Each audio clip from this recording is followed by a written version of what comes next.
Hello, welcome back to the reading of the poem of the Man God, written by Marie Valtorta, Volume 3.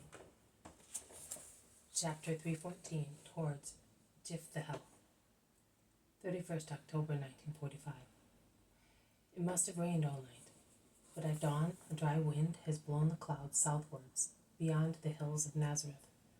Thus a timid winter sun dares to peep out and light with its beams a diamond on every olive leaf.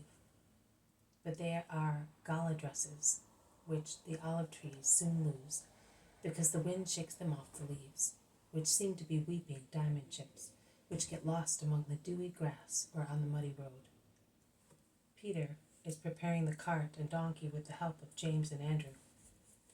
The others have not appeared as yet, but they soon come out, one after the other, from a kitchen, probably because they say to the three who are outside, "You can go now and have something to eat."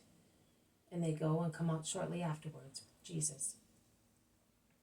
"I have put the cover on again because of the wind," explains Peter. "If you really want to go to Jiphthahel, you shall have it in our faces, and it will be biting. I do not understand why we do not take the direct road to Sycamina, and then the one along the coast. It is longer, but not so hard." "Did you hear what the shepherd said? The man I encouraged to speak? He said Jiphthahel in the winter months is isolated. There is only one road to go there, but it is not possible to go there with lambs. You cannot carry anything on your shoulders because there are passes where you proceed more with your hands than with your feet, and lambs cannot swim.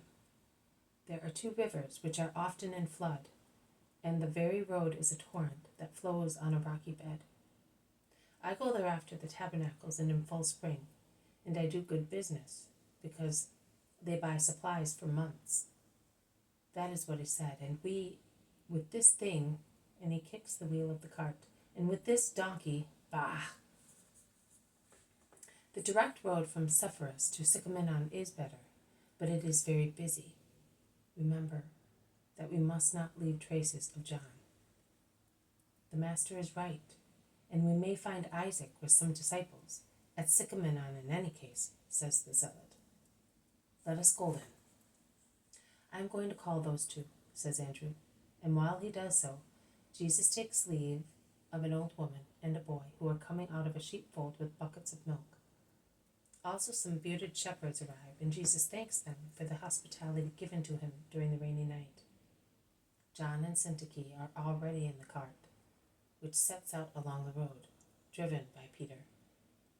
Jesus with the zealot and Matthew at his sides, and followed by Andrew, James, and John, and the 2 sons of Alphaeus, quickens his step to reach it. The wind bites their faces and swells their mantles. The cover stretched over the arches of the cart snaps like a sail, notwithstanding the rain of the night. Has made it heavy. "Never mind, it will soon dry," moans Peter, looking at it, "providing the lungs of that poor man do not dry up." "Wait, Simon of Jonah, this is what you do." And he stops the donkey, takes his mantle off, gets on the cart, and envelops John carefully in it. "Why? I already have one." "Because pulling the donkey, I am already as warm as I would be in a bread oven, and I am used to being naked on the boat, particularly when there is a storm. The cold spurs me, and I am quicker. Come on, make sure you are well covered. Mary made so many recommendations to me in Nazareth that if you were taken ill, I would not be able to face her any longer." He gets off the cart, takes the bridle again, and spurs the donkey. But he soon has to call his brother, and also James, to help the donkey get out of a muddy spot in which a wheel has sunk. And they proceed, pushing the cart in turns to help the donkey that digs its strong feet in the mire and draws the cart. The poor animal is panting and puffing with fatigue and greediness because Peter entices it to move on by offering it bits of bread and cores of apples, which, however, he lets it have only when they stop for a moment. "You are cheating, Simon of Jonah," says Matthew jokingly, after watching Peter's maneuvering. "No, I am getting it to do its duty, and I am doing it kindly. If I did not do that, I would have to use the whip. and I do not like that. I do not strike my boat when she is wayward. Although she is of wood, why should I flog the donkey, which is flesh? This is my boat now. It is in water. It is indeed. So I am dealing with it as I deal with my boat. I am not Doris, you know. I wanted to name it Doris before I bought it. Then I heard its name, and I liked it, so I did not change it. What is its name? They ask curiously. Guess. And Peter laughs through his beard. The strangest names are mentioned, including those of the fiercest Pharisees and Sadducees, etc., etc. But Peter always shakes his head. They give up. Antonius is its name. Isn't it a beautiful name? That cursed Roman.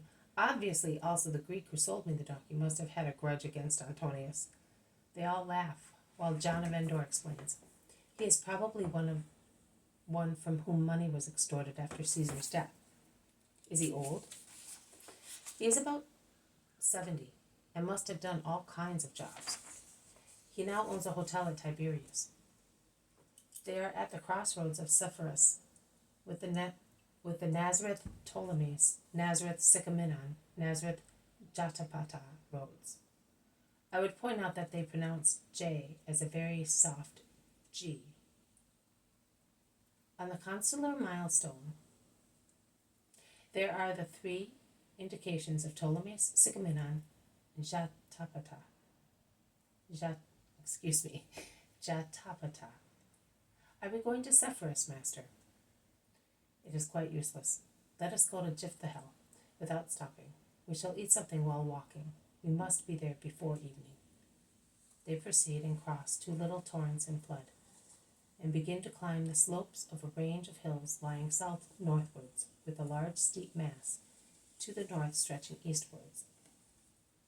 Jiphthahel is over there, says Jesus. I cannot see anything, remarks Peter. It is to the north. The coast is very steep in our direction, as well as to the east and the west. So we must go right round all that mountain? No. There is a road at the foot of the highest mountain in the valley. It is a shortcut, but the road is very steep. Have you been there? No, but I know. The road is steep indeed, so much so that when they arrive there they are frightened. Night seems to fall all at once. So dark it is at the bottom of the valley, which is so horrifying and precipitous that it reminds me of Dantesque Malebolge. It is a road cut in the rock, so steep that it almost ascends in steps, a narrow, wild road enclosed between a furious torrent and an even more rugged mountainside that becomes steeper as one proceeds northwards. If the light increases little by little as one ascends higher, fatigue also increases, and in fact they unload the cart of personal baggage, and Syntyche also gets off to make the cart as light as possible. John of Endor, who after his few words has not opened his mouth but to cough, would like to get off as well, but they do not let him, and he remains where he is, while all the others push or pull cart and donkey, sweating at each gradient of the road. But no one complains. On the contrary, they all pretend to be satisfied with the exercise, in order not to embarrass the two disciples for whom they do it, and who have more than once expressed their regret for so much work. The road turns at a right angle. Then there is another corner, a shorter one, which ends in a town perched on such a steep slope that, as John of Zebedee says, it seems on the point of sliding down to the valley with all its houses. It is, instead, very solid, all one with the rock. Like Raymond, then, says Syntyche, who remembers the place. Even more. The rock here is part of the houses, not just their foundation. It reminds one more of Gamala. Do you remember it? Yes, and we remember those pigs as well, says Andrew. It was from there that we departed to go to Terrachaea, the Tabor and Endor, says Simon Zealot. It is my fate to let you have painful recollections and hard work, says John of Endor with a sigh. Never. You have given us faithful friendship and nothing else, my friend, says Judas of Alphaeus impulsively. And everybody joins him to confirm his statement. and yet I have not been loved. No one tells me, but I can meditate and put together various facts, as in a picture. This departure was not foreseen, and it was not a spontaneous decision. Why do you say that, John? Asks Jesus kindly, although he is afflicted. Because it is true, I was not wanted. I was chosen to go far away, no one else, not even the great disciples. And what about Syntyche then? Asks James of Alphaeus, grieved at the lucidity of thought of the man of Endor. Syntyche is coming so as not to send me away alone, to conceal the truth pitifully. No, John. Yes, Master, see? I could also tell you the name of my torturer. Do you know where I can read it? Just by looking at these good 8 ones I read it. Only by considering the absence of the others I can read it. The one through whom I was found by you is also the one who would like me to be found by Beelzebub, and he drove me to this hour as he drove you to it, Master, because you suffer as much as I do, perhaps more. And he drove me to this hour to make me fall back into despair and hatred, because he is bad, cruel, envious, and much more. Judas of Kerioth is the dark soul amongst your servants, who are all as clear as light.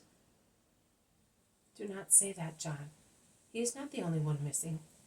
They were all away for the dedication, with the exception of the zealot, who has no family. One cannot come from Kerioth in this season in a few stages. It is about 200 miles walk, and it was fair that he should go and see his mother like Thomas. I spared also Nathanael, because he is old, and Philip, to give him a companion to Nathanael. Yes, 3 more are absent. But, oh good Jesus, you know men's hearts, because you are the Holy One. But you are not the only one to know them. Also the wicked know the wicked, because they know one another. I was wicked, and I saw myself again, with my worst instincts in Judas. But I forgive him. For one reason only I forgive him. I forgive him for sending me to die so far away, because it was just through him that I came to you. And may God forgive him for the rest, for all the rest. Jesus does not deny, he is silent. The apostles look at one another while pushing the cart on a slippery road. It is almost night when they reach the town, where, unknown amongst unknown people, they put up at a hotel situated on the southern end of the town. It is on the brink of a gorge, which makes one giddy looking down it, as it is so steep and deep. It is so steep and deep.